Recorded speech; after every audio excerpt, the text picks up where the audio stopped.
2011, Funko began its Pop Rocks line with kicking it off with Jimi Hendrix as number one. Soon after, Pops for Elvis Presley were released on January 1st, 2012 to tie in with the 35th anniversary of this music icon's death.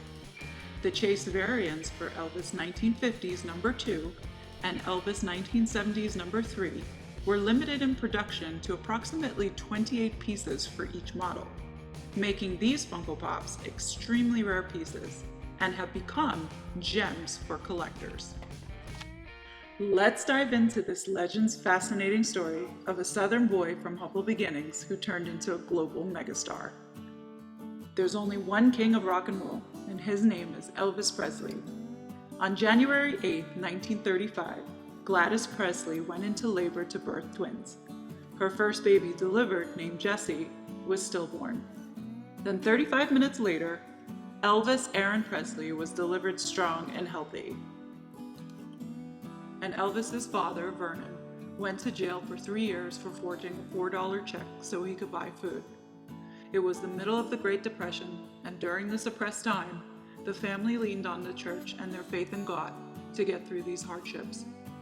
It was in church where Elvis began singing gospel. When Elvis turned 6, he requested a bicycle for his birthday. Unfortunately, his parents were not able to afford one, and instead, his mother convinced him to try to use a guitar that she bought for $7.90 at a secondhand shop. Elvis was naturally gifted with rhythm, and so he leaned on his reverend to help him learning with the guitar fundamentals. Despite the financial woes and having to move frequently, music in the church and faith in God held the family together. During a time where segregation existed, oppressed people did not see color, and Presley was accepted in the Black community. When Elvis was 13 years old, the family moved to Memphis, Tennessee in 1948. The church still remained as Presley's foundation, and gospel music was a major influencer on Elvis. He began to fuse it with country and blues to create a new sound and music genre that we know now as rock and roll. As an artist, Elvis expressed himself not only through music, but also in a different style and fashion.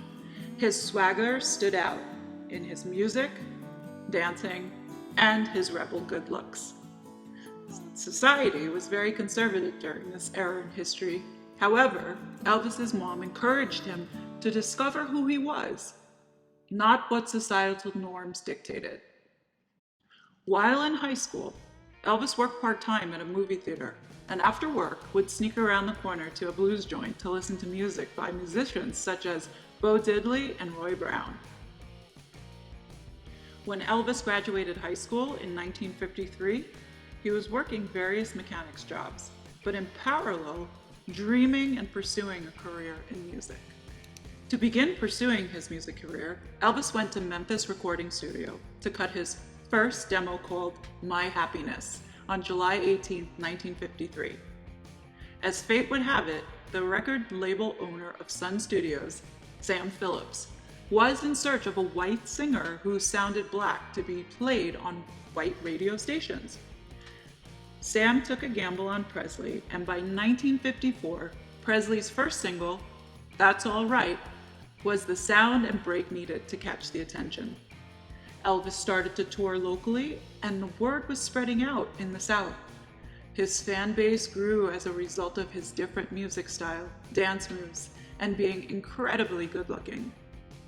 As his popularity grew, it caught the eye of a gentleman by the name of Colonel Tom Parker, and he was impressed. He helped get Steve Scholz from RCA to buy out Elvis's contract with Sun Studios so RCA could sign under their label.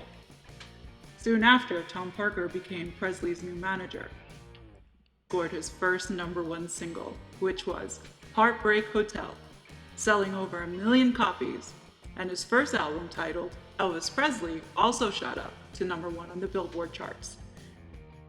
Presley was the first artist in history to break 1 million copies.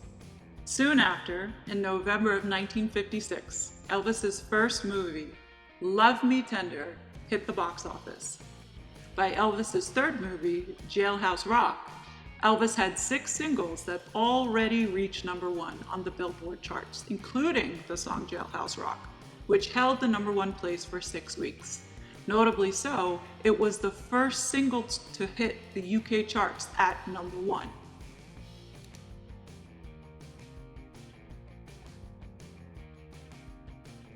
Popularity growing across the nations, the networks and Presley started to face backlash from the churches and conservatives.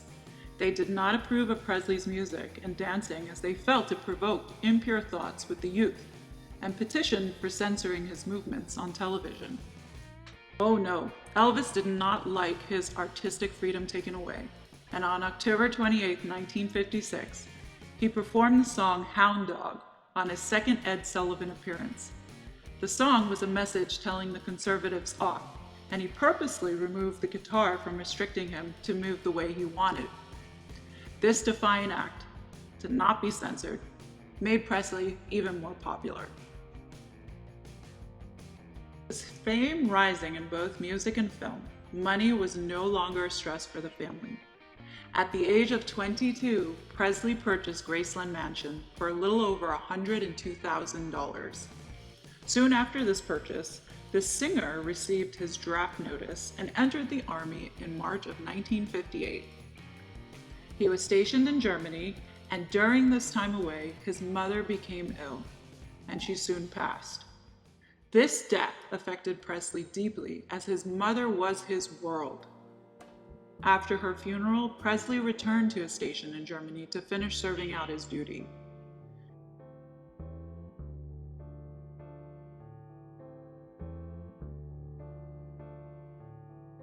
During this time, he met a 14-year-old girl by the name of Priscilla Beaulieu and found solace with her companionship while he grieved the loss of his mom. When his duty was over and returned to the United States in 1960, he ended his relationship with Anita Wood Brewer and immediately started filming his 5th film for Paramount called GI Blues. He worked on another film called Flaming Star with a new actress named Barbara Eden, who later became popular in the television series called I Dream of Jeannie. It had that effect for unknown actors to become recognized in his films. Budding careers for Walter Matthau, Terry Garr, Mary Tyler Moore, Corbin Benson, and Anne Margaret were catapulted. In the movie Viva Las Vegas, it gave Anne Margaret her first featured film in 1964. On the rocket, on everybody and turn your head to the left. Come on everybody and turn your head to the right. Come on everybody, take a real deep breath and repeat after me. Love my baby, love my baby, love my baby, love my baby. Hey, hey, hey, my baby loves me.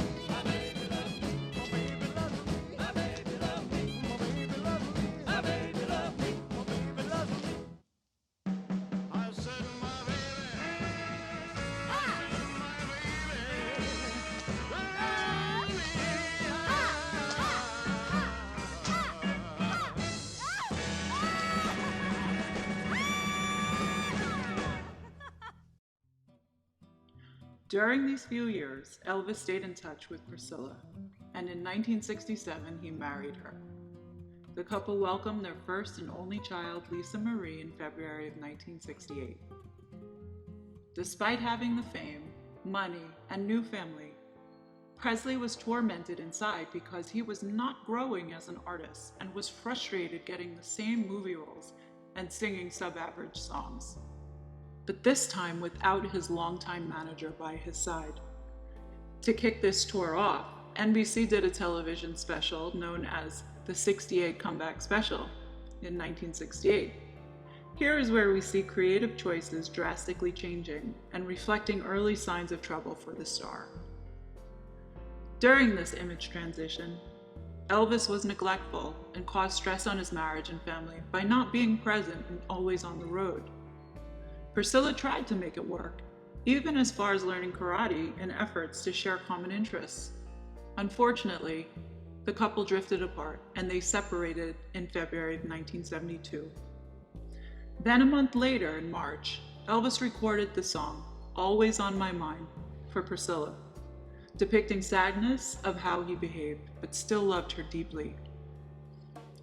Despite this attempt, the damage was too deep to reconcile. Elvis Presley finalized the divorce, stamped January 8, 1973. The troubles Elvis faced at home were definitely showing the effects on his well-being and creative choices being made. The emotional stress of feeling alone and isolated did start to deteriorate the king.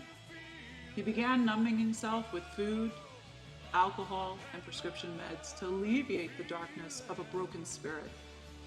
Sadly, the darkness conquered, and on August 16, 1977, the world mourned the passing of Elvis Presley due to heart failure.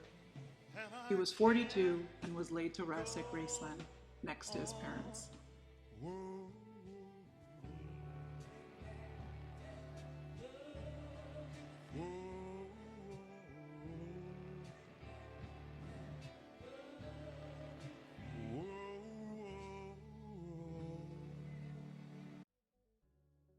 Most recognized celebrities in history, his achievements have been left unrivaled. Some of those examples are being inducted into 5 halls of fame: the Rock and Roll Hall of Fame, the Country Hall of Fame, the Gospel Hall of Fame, Rockabilly, and R&B.